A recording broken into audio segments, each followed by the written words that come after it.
Today I'm showing you how to make these crazy good peanut butter kiss cookies. Now they're called peanut butter blossoms. I grew up with them being called kiss cookies. That's what my mom called them. These are a very nostalgic cookie for me, especially around the holidays. That's when my family enjoyed them.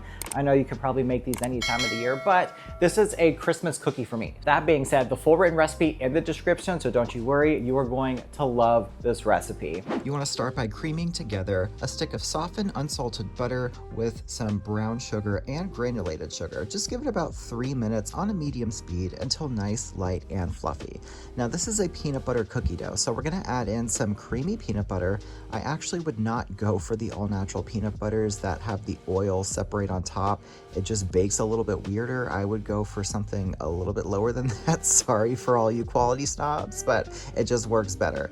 You want to add an egg and vanilla after you mix in your peanut butter. Mix those in, and then I'm going to add in my baking soda and salt, mix together, and then in goes the all-purpose flour, just mixing on a low speed until the dough comes together. I used a 2-inch cookie scoop for each portion of dough. Space them out about a few inches apart on a sheet lined with parchment. Then you want to bake them for around 10 minutes, and then in the last 2 minutes of baking, pull them out of the oven and have your kisses unwrapped and ready to go, so you can push them on top in the center.